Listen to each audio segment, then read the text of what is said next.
bersama Mas Topik sepakat bahwa SHTRT hanya satu. Mari kita benahi bersama-sama, satu tujuan, SHTRT hanya satu.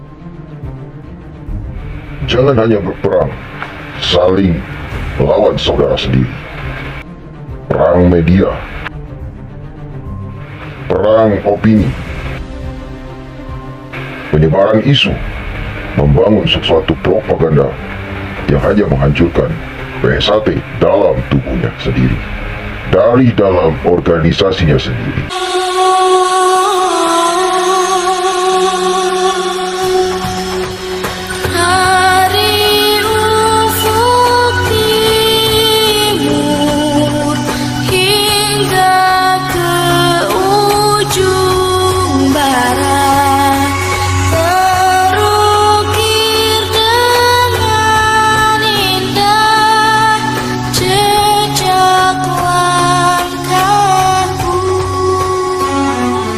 Melihat dinamika organisasi persaudaraan Setia Hadi Trate yang saat ini sedang diuji dengan sebuah kejadian yang terjadi saat ini, sebuah fakta di mana PSHT terbangun sebuah opini dualisme kepemimpinan, sebuah pergerakan-pergerakan yang muncul di dalamnya selalu memicu sebuah konflik kepentingan. Ini adalah sebuah cerita yang terjadi dan nyata di tengah-tengah kita. Untuk itu, kita harus bisa mengkaji lebih dalam apa yang terjadi dan mengapa bisa seperti ini. Persaudaraan Setia Hadi Trate adalah organisasi yang di dalamnya bertujuan mengajak seluruh insan warga persaudaraan Setia Hadi Trate menjadi manusia berbudi luhur, tahu benar dan salah, dengan panca dasar sebagai arah tujuan gerak materi pembelajaran yang diselaraskan dengan gerak jurus dan materi senam dasar, membuat seluruh insan warga persaudaraan Setia Hadi Trate terlatih dalam keesaan, terlatih dalam ilmu bela diri, dan mempererat nilai-nilai persaudaraan itu sendiri di atas segalanya.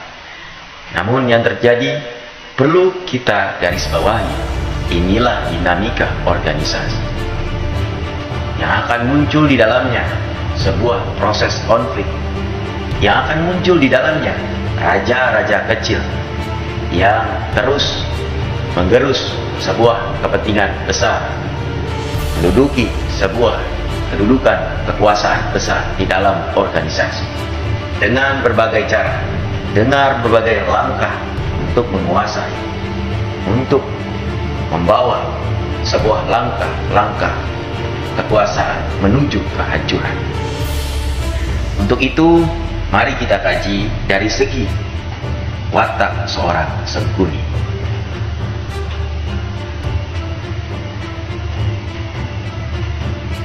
Waspada Sengkuni dalam tubuh persaudaraan Setia Hadi Trate yang memicu politik adu domba antar saudara. Di sini kita belajar karakter manusia dari kisah pewayangan. Mengenal Sengkuni, salah satu tokoh wayang yang sangat populer di kalangan masyarakat, seorang tokoh elit Astina di pemerintahan Kurawa yang dikenal sebagai Sengkuni. Bagi kebanyakan orang yang pernah menyimak kisah Mahabharata, dari manapun sumber mereka pasti akan tahu dengan sosok antagonis Sengkuni. Sengkuni dalam pandangan banyak orang digambarkan sebagai seorang yang sangat cerdas dan licik, yang mana karena kombinasi keduanya, ia telah mengantarkan terjadinya perang saudara pada dinasti Kuru. Sengkuni adalah saudara kandung dari Permaisuri Gandari yang merupakan istri dari Destrahata, raja negara Astina, dan ibu dari Duryudana. Sosok dikenal jahat, suka mengadu domba, dan selalu menghalalkan segala cara dalam mendapatkan keinginannya.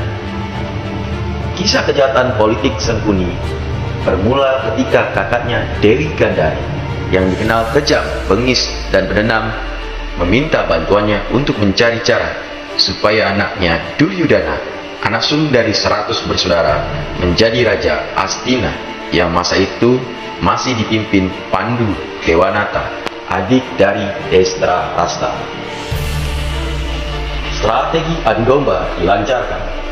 Dalam kisah pewayangan, Pandu Dewanata terlibat dalam perang melawan muridnya sendiri, Prabu Trembeko, dan berakhir dengan kematian keduanya. Tragedi berdarah ini terjadi akibat politik adu domba Sengkuni untuk merebut tampuk kekuasaan dari Pandu.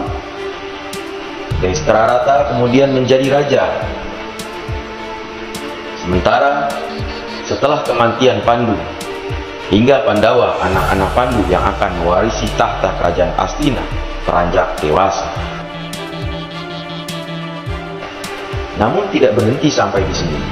Sengkuni terus melancarkan aksi politiknya dengan terus mempengaruhi Destrarata untuk menyerahkan kekuasaannya sementara waktu kepada anak sulungnya Duryudana yang juga keponakan Sengkuni.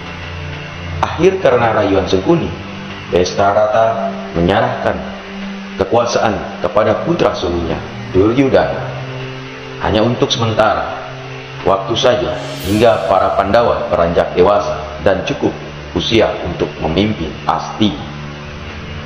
Kendati demikian, tidak ada kata sementara bagi Sengkuni. Ia terus melakukan tindak kejahatan, menyusun rencana licik, dan menghalalkan segala cara untuk melenyapkan para Pandawa supaya ponakannya bisa berkuasa selama di Astina. Akhirnya, karena rayuan Sengkuni, Destrarata menyerahkan kekuasaan kepada putra sulungnya Duryudana hanya untuk sementara waktu saja, hingga para Pandawa beranjak dewasa dan cukup usia untuk memimpin Astina. Kendati demikian, tidak ada kata sementara bagi Sengkuni. Ia terus melakukan tindak kejahatan licik, menyusun rencana licik, dan menghalalkan segala cara untuk melenyapkan para Pandawa supaya keponakannya bisa berkuasa selamanya di Astina. Inilah menjadi cikal bakal perang saudara antara Pandawa dan Kurawa yang dikenal dengan Barata Yuda. Dalam bahasa Sanskerta disebut perang keturunan Barata. Di detik-detik akhir kematiannya, Sengkuni memilih tetap untuk konsisten dengan licik. Dengan karakternya yang jahat, licik, gemar melakukan adu domba, dan haus akan kekuasaan. Ia bahkan tidak pernah menyesali apa yang selama ini ia perbuat. Waspada, inilah ciri-ciri orang yang dinaungi watak Sengkuni: pura-pura baik namun munafik, mengadu domba, menghasut, dan menghalang acara. Berikut ini adalah pembahasan mengenai ciri-ciri orang dengan watak Sengkuni yang dikenal munafik atau berpura-pura baik. Bahasan ini tidak bermaksud untuk membuat kita berburuk sangka kepada orang lain. Namun tidak ada salahnya kita harus waspada dengan orang lain memiliki watak dari Sengkuni ini. Watak Sengkuni adalah pandai merangkai alasan. Dia adalah tokoh wayang yang mempunyai sejuta kebusukan yang berhasil diramu menjadi sesuatu yang layak diamini. Sebuah kesalahan yang berkelanjutan dilakukan bisa menjadi kebenaran menurut sudut pandang Sengkuni. Inilah ciri-ciri watak Sengkuni di dalam manusia. Yang pertama, kebiasaan memuji yang berlebihan. Kadang-kadang jika kita mendapatkan sebuah prestasi tertentu dalam kehidupan kita, maka orang dengan watak Sengkuni ini biasanya akan memuji secara berlebihan. Dua, sering memberi masukan yang menjerumuskan, bahkan menghancurkan. Orang-orang yang dinaungi watak Sengkuni ini biasanya memiliki kebiasaan memberi masukan yang menjerumuskan. Pastinya kamu pernah bertemu dengan orang semacam ini. Alih-alih memberikan nasihat, tapi justru menghasut dengan menjerumuskan seseorang. Orang-orang yang seperti ini perlu untuk diwaspadai.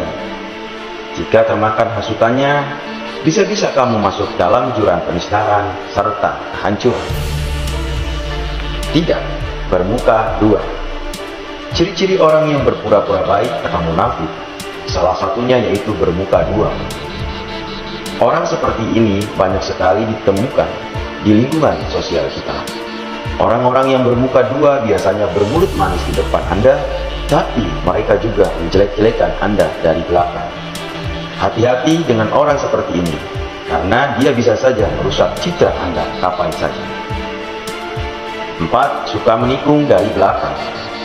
Orang-orang yang dinaungi watak sempurna suka menikung dari belakang. Mereka pintar mengambil kesempatan dalam melihat situasi kondisi menjadi sebuah peluang. Mereka bisa saja mencari celah untuk menikung Anda, sehingga harus waspada dengan orang semacam ini. Jika Anda mendapati orang yang suka menikung, sebaiknya Anda hindari. 5. Musang berbulu domba. Musang berbulu domba merupakan istilah seseorang pemangsa yang menyamar menjadi orang yang baik. Biasanya orang seperti ini pintar menyesuaikan diri, pintar memanipulasi sehingga terlihat baik, tapi bisa menghancurkan seseorang perlahan-lahan. 6. Suka fitnah dan adu domba. Suka fitnah dan sering mengadu domba adalah watak dari sempurna. Mereka yang sering memiliki watak dari sempurna memiliki kebiasaan seperti ini di lingkungan sosial. Sebaiknya hindari saja orang-orang yang semacam itu, sebab akan membawa pengaruh buruk pada diri kita maupun seluruh orang lain yang berada di dekat. Itulah ciri-ciri orang yang dinaungi watak sempurna. Sebuah watak yang licik, menghalalkan segala cara untuk kekuasaan, munafik, mengadu domba, tipu muslihat adalah salah satu karakter daripada sempurna. Pintar berbicara, memutarbalikkan fakta, apapun dengan caranya, dengan ekspresinya, dengan caranya sendiri, mencari keuntungan di dalam sebuah peluang yang terjadi di sana. Tentunya dari pembelajaran tentang ilmu pewayangan, tentang cerita pewayangan, tentang watak sempurna, kita bisa mempelajari betul karakter tersebut. Dan kita melakukan introspeksi diri pada organisasi PS1. Apakah ada watak sempurna di dalam insan warga persaudaraan setia hati kreatif yang sekarang sedang diuji dengan dualisme kepemimpinan, dengan konflik yang terjadi di internal organisasi PS1 itu sendiri. Apakah terjadi politik adu domba? Apakah terjadi sebuah kelicikan di dalam? Apakah terjadi syarat dengan pelimpiran-pelimpiran informasi? Apakah terjadi penggiringan opini, bahkan doktrinisasi secara masif, mengajak mempengaruhi sehingga muncul perang saudara? Apakah ini yang terjadi? Tentunya mari kita semua melakukan evaluasi bersama, introspeksi diri. Apakah kita adalah bagian daripada pengaruh sendiri untuk mau diajak berperang saudara, yang sehingganya tujuan daripada sempurna adalah kekuasaan, kepentingan yang menghalalkan segala cara. Mari saudara, berikan komentar Anda seluruhnya pada deskripsi atau komentar di bawah ini. Mari kita bangun opini besar. Kita belajar untuk menjadi manusia yang memayu-hayuni bangun, manusia yang bermanfaat di segala tempat di mana kita berbicara. Semoga ini menjadi suatu pembelajaran kehidupan, menjadi kebermanfaatan untuk kita semua, agar PS1 Yubruk Nyawiji Temuros, temukanlah rasa persaudaraan ini, temukanlah hati setia hati setia pada Sang Pencipta dengan menjalankan perintahnya dan menjauhi larangan. Setia kepada keyakinan kita kepada Sang Pencipta, setia hati, setia pada diri kita yang bergerak di dalam kebenaran, terus menjaga nilai-nilai budaya persaudaraan yang hakiki, persaudaraan yang kuat, mempunyai kekuatan persenjataan di dalam diri untuk selalu menjaga persaudaraan utuh selalu. Semoga PSAT jaya selalu. Di dalamnya banyak manusia memayu kayu menjalankan bermanfaatan kedamaian dimanapun dia berada. Terus melakukan asah, asih, asuh, berwawasan keilmuan, mengasah ilmu, asih, memberikan cinta kasih, pembelajaran keilmuan kebaikan, asuh, merangkul, membina dan melindungi. PSAT jaya, PSAT jaya.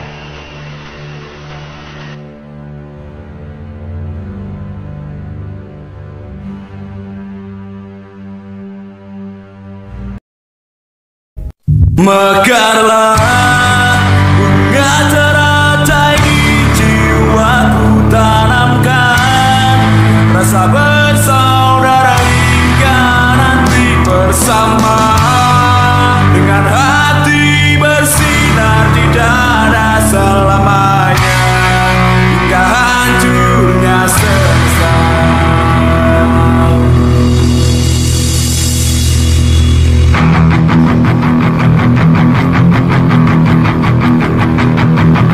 Pun juga pihak seberang adalah saudara kita yang harus kita rangkul.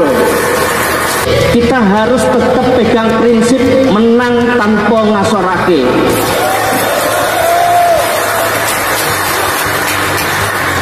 Kita harus tetap berusaha, saudara-saudara kita yang sekarang masih di seberang harus kita rangkul dengan cara yang sebaik-baiknya. Kita tidak boleh mengintimidasi siapapun. Kalau ketemu harus kita ajak salam, kita rangkul, kita ajak ngomong yang baik. Kita harus tunjukkan bahwa kita ini punya budi pekerti. Tugas kita ngemong. Untuk ngemong memang bebannya berat. Terkadang kita harus menahan rasa malu, apalagi kalau kita sudah mengikutkan gengsi kita. Kita tidak boleh menang-menangan, apalagi menang dengan saudara kita sendiri. Saudara-saudara kita ya saudara. Kita harus mong, kalau mereka lupa kita ingatkan. Kalau mereka ngajak berantem, ya ngapain berantem, kita hindarin. Tugas kita sekali lagi gembong. Kita tidak ingin mencari kemenangan dengan siapapun, apalagi dengan saudara kita sendiri. Mari kita jaga agar pasduluran ini tetap guyup rukun. Kita kedepankan cara-cara yang berbudi luhur, menang tanpa ngasorake, dan kalau perlu ngeluruk tanpa bolo ya nggak ada masalah. Ini yang harus kita lakukan. Jadi sekali lagi mohon maaf kepada sedulur-sedulur saya bukannya takut, bukannya tidak mau untuk menang, tapi tugas kita ngerangkul, tugas kita membangun pasduluran yang guyup rukun. Karena hanya ikhtiar kita untuk membangun guyup rukun, kita bisa berkontribusi kepada bangsa dan negara kita ini. 920 Esa terakhir kekal abadi sampai nanti.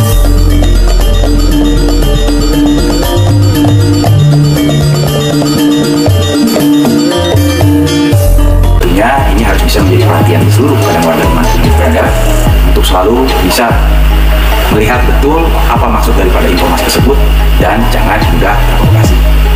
Pada intinya, dengan konten channel HRD, semua penyajian secara positif, menyejukkan hati, dan berwawasan akan memberikan kebermanfaatan. seperti halnya manusia yang memayun-hayuni bawono. PSAT, Jaya